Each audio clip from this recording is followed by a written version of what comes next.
Nangako si Pangulong Noynoy Aquino na pag-aaralan ng National Economic and Development Authority ang konstruksyon ng Aurora Pacific Ecozone and Freeport o APECO project na inireklamo ng ilang taga-Kasiguran Aurora. Balitang hatid ni Maki Pulido.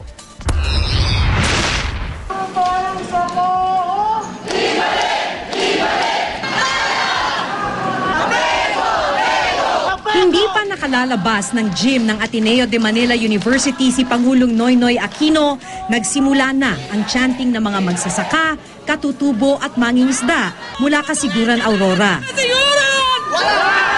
Para po sa amin ang APECO, walang matuwid na daan. Walang daan na matuwid sa Aurora!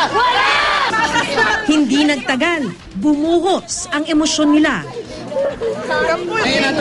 Sa sobrang pag-iyak, nawalan pa ng malay ang isa sa mga magsasaka. Dala na rin marahil ng matinding pagod matapos maglakad ng mahigit 300 kilometro mula Kasiguran Aurora na inabot ng 17 araw, makaharap lang si Aquino. Hiling nila kay Aquino sa dialogo, pigilan ng Aurora Pacific Ecozone and Freeport o APECO na sasakop ng mahigit 12,000 ektaryang lupain. Gingit nila, nilalabag daw ng Republic Act 10083 o APECO Act na inakda ni Senador Edgardo Angara ang Comprehensive Agrarian Reform Law, pati na ang batas na nagbibigay proteksyon sa mga katutubo. Dahil sa Freeport Ecozone, mawawala raw ang lupain sa kabundukan ng mga katutubo.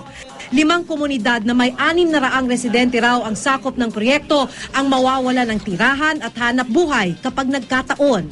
Kailangan po namin ay ang lupa naming pinaghirapan, hindi po ang APECO. Marami na po kasi nangyayari sa amin. Lahat po ipinagbawal na nila.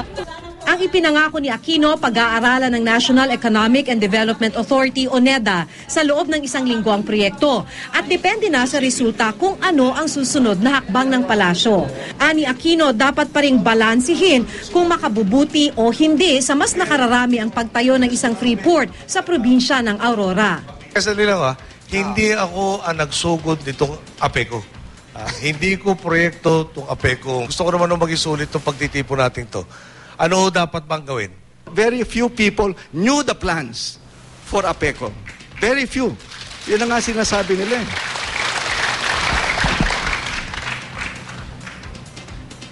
Pinangako naman sa inyo pag-aaralan ulit yung feasibility nito. Pero ulitin ko lang, di ba? Sana buksan natin konti pag-iisip natin at kung gusto natin magkaunawan at magkasundo, bakit hindi mangyayari yun? Pero pag nag-uumpisa tayo, yung pananaw lang natin ang tama, yung alam ko lang ang tama, di ba? Yung puro ako lang. At ganoon ang pananaw natin, hindi tayo mag-aabot sa kasundo maayos. Pero gingit ni Senador Edgardo Angara ang nagsulong ng APECO, mahalaga ang proyekto lalo't kakaunti lang daw ang daungan sa lugar na may access sa karagatan na isang major trade route. Wala rin daw katotohanan na daan-daang pamilya ang mawawala ng trabaho at tirahan. There's not 3,000 households with hindi APECO. 3,000 households siguro the whole of the half of Aurora niyan. So there's a false claim. Ngayon, ilan na displaced na farmers, so-called? 28 families. Why?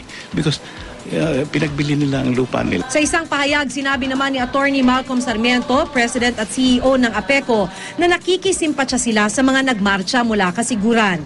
Pero yun daw nagsasabing inagawan sila ng lupa ay mga informal settlers sa lupang pagmamay-ari ng isang eskwelahan at naganap bago pa man maitatag ang APECO. Gayunpaman, isinama na rin daw ng APECO ang mga nasabing informal settlers sa kanilang housing project. 28 pamilya lamang daw ang na-displace ng pagtatayo ng airstrip, pero sila naman daw ay nabigyan ng financial assistance. Maki Pulido, GMA News.